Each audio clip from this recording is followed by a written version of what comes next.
આપણે બધા સહર્ષ એ બધાનું સ્વાગત કરીએ છીએ. તું તારા હાથે ગીતાની આરતી ઉતારીને એને ઘરની અંદર લાવે છે. અંદાજો લગાવ તો આ સપનું તમે ચાણ જ જોયું હશે. 3:30 વાગે કે 4 વાગે. એ ઇડિયટ, સપનું જોતી વખતે કોઈ આંખો ખોલીને ઘડિયાળ જુએ? એટલા આ બ્રહ્મ મુહૂર્તમાં જોયેલું સપનું સાચું પડે છે એવું બધા કહેતા હોય છે. એવું મારું નહીં, દુનિયાનું માનવું છે. અને પાછું આ તો લગ્નનું સપનું છે તો સાચું પડી શકે એવું મારું માનવું છે. જો સાચું પડશે ને તો એ મારા માટે સૌથી મોટા આનંદના સમાચાર હશે.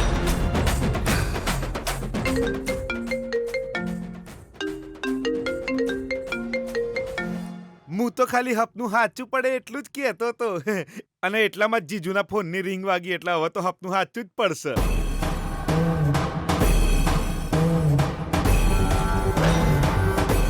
હલો, હું બીપી વૈષ્ણવ બોલી રહ્યો છું. ખબર છે, કહો તમે કેમ છો? મારા હાલચાલ તમે પછી પૂછી લેજો મંત્રીજી, કેમ કે આજે તમારા દીકરાનો છેલ્લો દિવસ છે. આજે મરવાનો છે.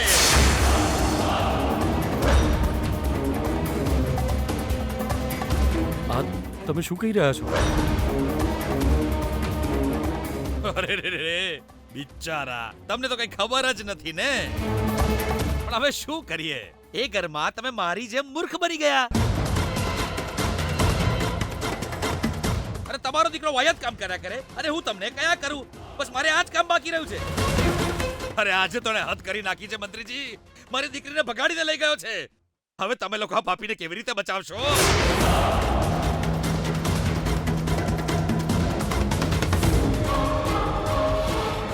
આજે હું તમારા છોકરાને જીવતો નહીં છોડું મંત્રીજી. મારી નાખી છે ને. જુઓ, તમે વડીલ છો, તમે આવી વાતો ન કરો. એક મિનિટ મારી વાત સાંભળો. અરે હવે શું વાત સાંભળવાની તમારી? દીકરાની અંતિમ વિધિ કરવા માટે તૈયાર થઈ જાઓ મંત્રી સૂર્યપ્રકાશ.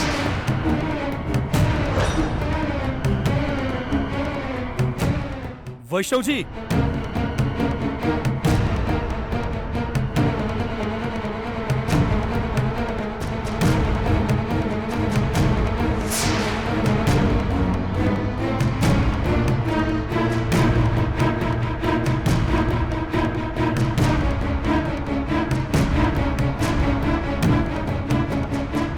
જીજુ, અરે શું થયું?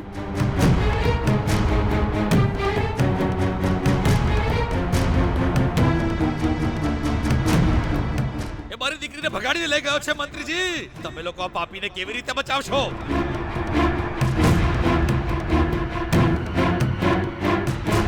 દીકરાની અંતિમ વિધિ કરવા માટે તૈયાર થઈ જાઓ મંત્રી સૂર્યપ્રકાશ.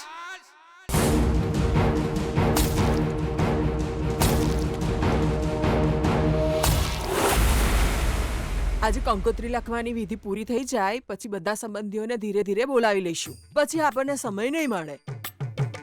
હા સુલોચના, તમને બેને મારે થેન્ક્સ કેવું છે. કેમ બેટા?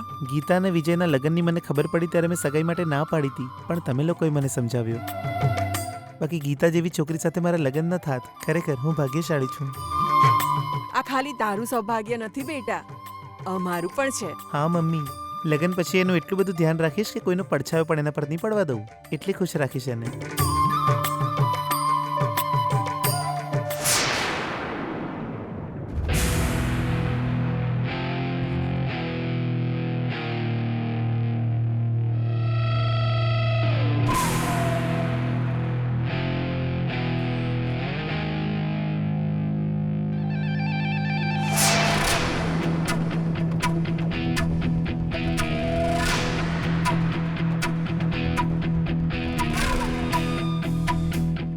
અરે રે રે રે, ક્યાં જુઓ, પેલી ગીતા જ છે ને.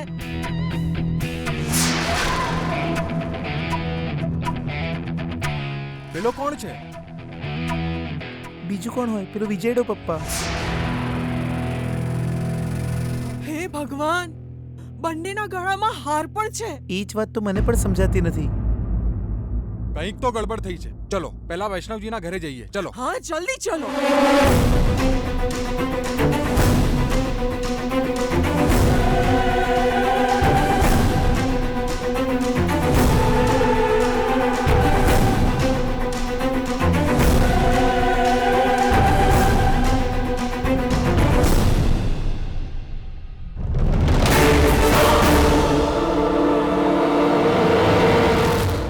કાર ફાસ્ટ ચલાવ ને.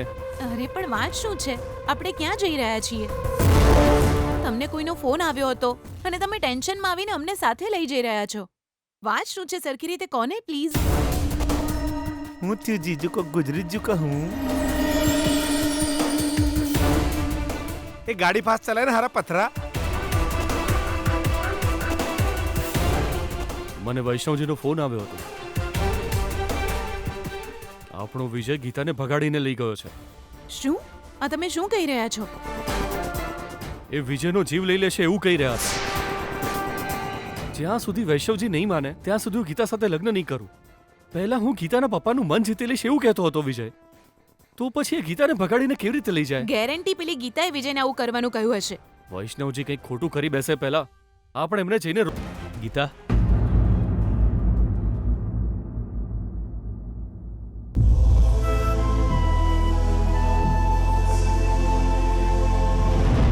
ગીતા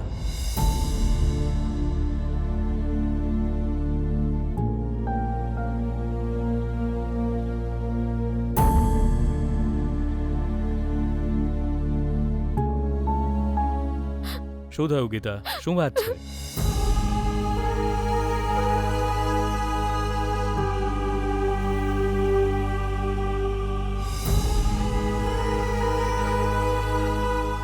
ગીતા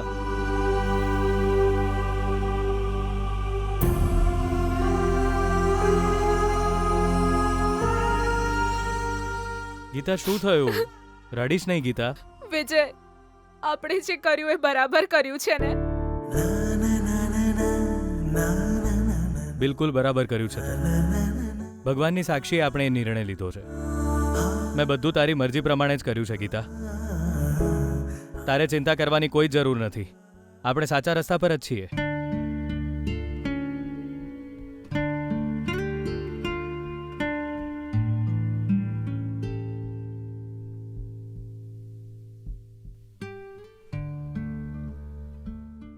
વિજય, મને બહુ જ રડવું આવે છે વિજય. દુઃખ આવી પડે ત્યારે બધા રડે ગીતા, પણ તારી સાથે તો તારો વિજય છે. અને હું છું ત્યાં સુધી તું રડીશ નહીં. હું તારા પડછાયાને પણ તકલીફ નહીં પડવા દઉં.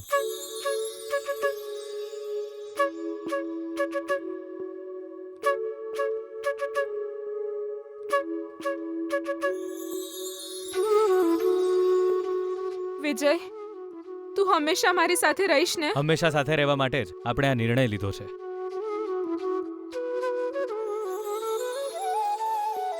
મારા પર વિશ્વાસ રાખ ગીતા. ડર્યા વિના મારી સાથે ચાલ.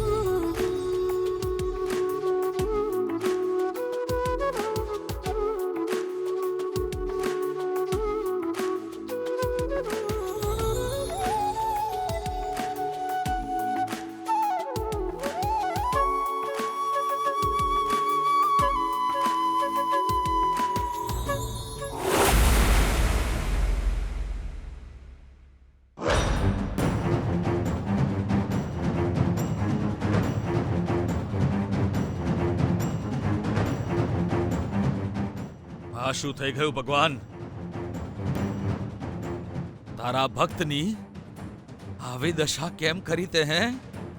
મારી દીકરી અને પેલો મંત્રીનો દીકરો બંને દેખાતા નથી.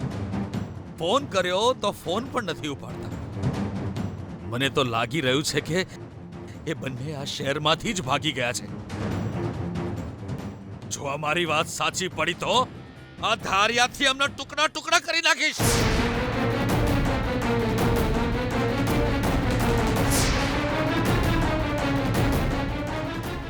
જો એવું કંઈ નથી થયું તો અહીં જે લગ્ન પત્રિકા છે એની પૂજા કરીશ ને બધાને વહેંચી દઈશ. બસ થોડી વાર રાહ જોઉં છું હવે.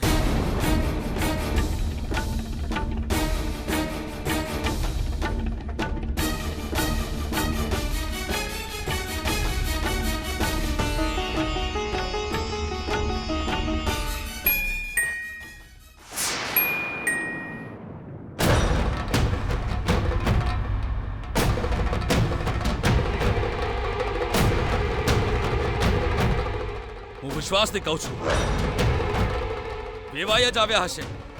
હવે એમને હું શું જવાબ આપીશ? ભગવાન, શું કહું હવે એમને હું? સુશીલા અ. જા દરવાજો ખોલ. આહા.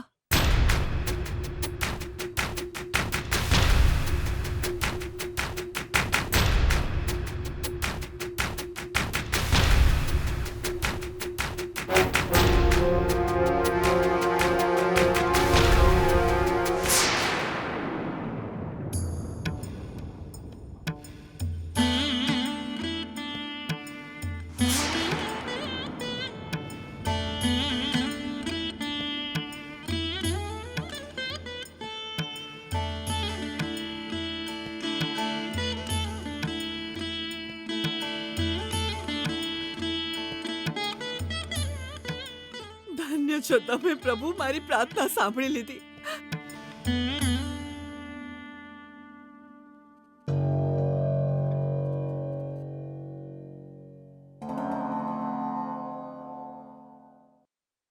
અરે બેટા, તમે લોકો અહીં કેમ આવ્યા? તો ક્યાં જવું જોઈએ સુશીલા?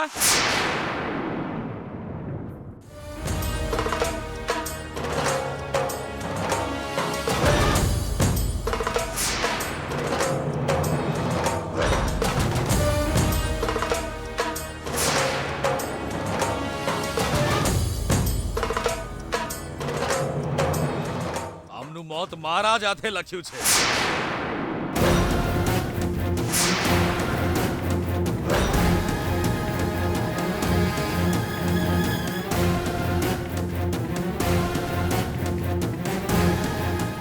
આ શું છે? બંનેના ગળામાં હાર કેમ છે?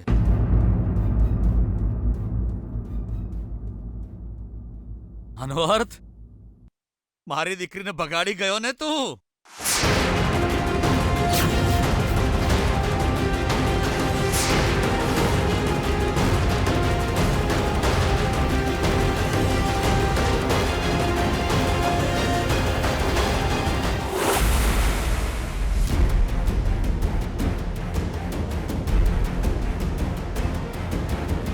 અરે કાર ફાસ્ટ ચલાવ.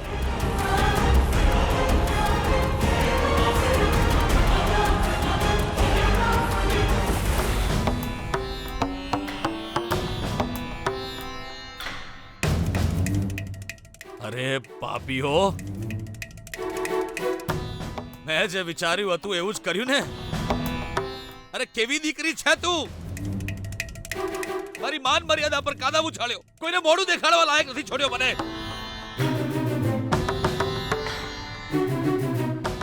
ને આ બધાનું કારણ આ છે.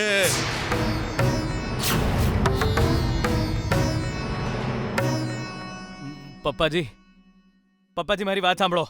એ પાપી, અંકલ મારી વાત સાંભળો. ચૂપ થઈ જા પાપી. અંકલ કે છે મને અંકલ? આ શું કર્યું તે? મારી દીકરીના લગ્નમાં મદદ કરવાનું કહીને તું એને બગાડીને લઈ ગયો ને એની સાથે લગ્ન પણ કરી લીધા. મારી વાત સાંભળો. તું ચૂપ કર. મરશે આ, આજે મરશે આ મારા હાથે.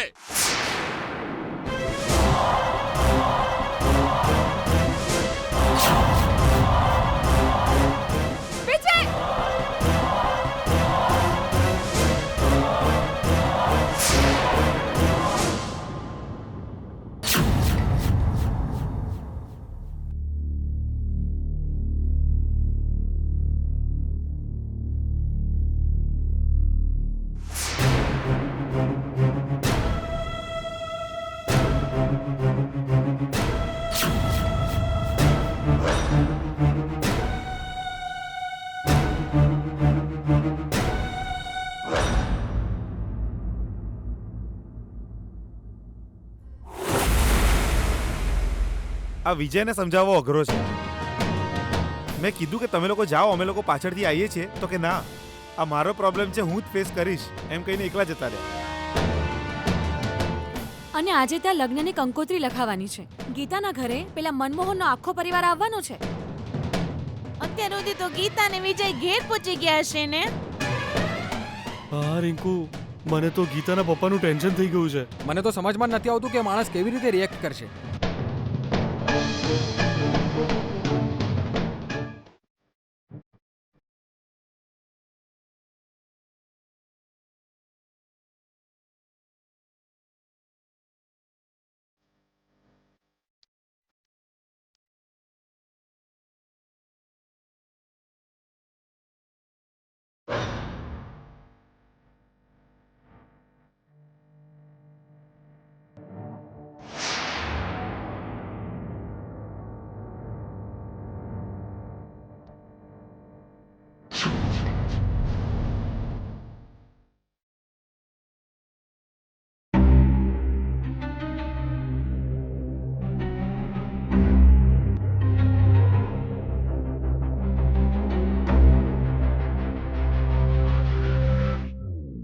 ડેડ આ બધું શું ચાલી રહ્યું છે બેટા? અરે તમે એને શું પૂછી રહ્યા છો? હું કહું તમને શું ચાલે છે? પાપીચના તો પપ્પા વિજયને ના મારશો પપ્પા. તમે કેમ મારી રહ્યા છો? બેના વિજયના ગળામાં હાર જોયો? ખાલી એના એકલાના ગળામાં હાર હોત તો મને એમ લાગત કે એ બલી ચડશે, પણ આ તો બેવના ગળામાં હાર છે બેન. એટલે લગ્નનો કાર્યક્રમ પૂરો થઈ ગયો લાગે છે બેના.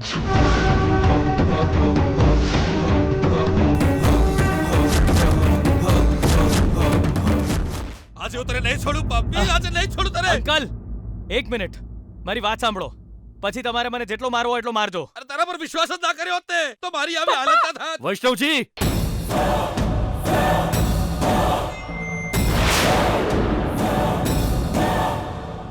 કેવા માણસ છો તમે? કોઈનો જીવ લેવા તૈયાર થઈ ગયા છો. આવું કરીને તમને શું મળી જવાનું છે? કોઈનું ઘર બરબાદ કરીને તમારા દીકરાએ શું મેળવી લીધું છે અહીંયા મંત્રીજી? બોલો હવે.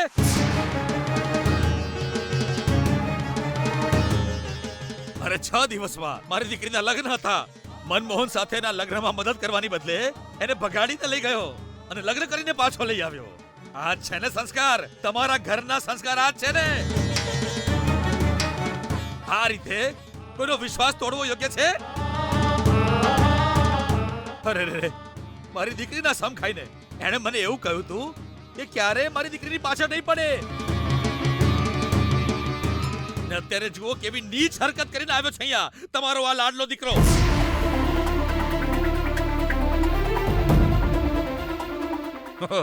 અરે હું પણ શું તમારી જોડે ઇજ્જતની વાત કરું છું? જો તમારી પાસે માન મર્યાદા હોત તો આવો દીકરો તમે થોડો પેદા કર્યો હોત. અરે તમે લોકો તો છો જ બેશરમ. અંકલ પ્લીઝ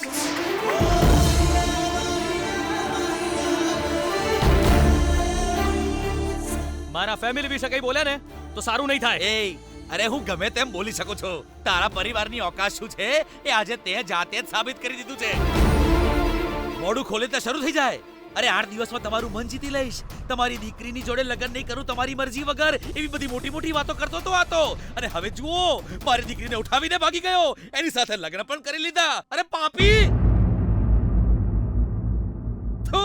અરે કેટલો બોગસ માણસ છે એ આના પરથી જ ખબર પડી જાય છે. મારી દીકરીને એક તો ભગાડીને લઈ ગયો અને એનો પરિવાર અહીંયા આવે તો મારે શું એમની પૂજા કરવાની? હે? તમે કહો છો એ પ્રમાણે જો હું તમારી દીકરીને ભગાડીને લઈ ગયો હોત તો પછી એને પાછી કેમ લઈને આવે તે કહો. આવું જરૂરી હતું ને, બહુ જરૂરી હતું. કેમ કે તું મારી સામે જીતી ગયો છું એ તારે દેખાડવું પડે ને. અરે મારો જીવ બાળવા આવ્યો છું તું પાછો, પાપી! પપ્પા અરે તું તો કઈ બોલીશું તારી તો હું જીવ જ ખેંચી કાઢીશ. તું પપ્પા કહેવાનો અધિકાર ગુમાવી ચૂકી છો. અરે તારી માતાને પૂછ સુશીલા, આ કેવી દીકરી પેદા કરી છે તે? અરે મારો તો એક પણ ગુણ નથી આવ્યો આની અંદર. અરે પણ તમને લોકોને કહેવાનો શું ફાયદો? તમે બધા તો પાપીઓ છો, પાપીઓ. આ મંત્રી એનો દીકરો પાપી. અરે છોકરીઓને ભગાવવાનું અને એને લઈને દોડીને લગ્ન કરવાના કામ કરે છે. અને આ પોતાના સગા બાપને દૂધમાં ઊંઘરી ગોળીઓ આપીને જતી રહી અને લગ્ન કરી લીધા આણે. અને તારી પત્ની બનીને મારી સામે ઉભા રહેવાની હિંમત કરીને તૈયારી. આજે તો મારી કાઢું અને અંકલ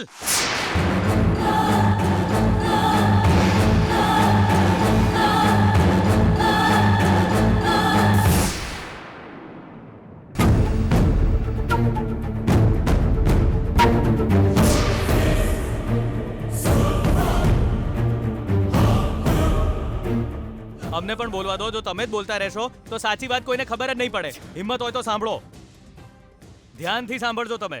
દૂધમાં ઊંઘની ગોળીઓ ભેળવનાર મારી પત્ની નહોતી, તમારી પત્ની હતી.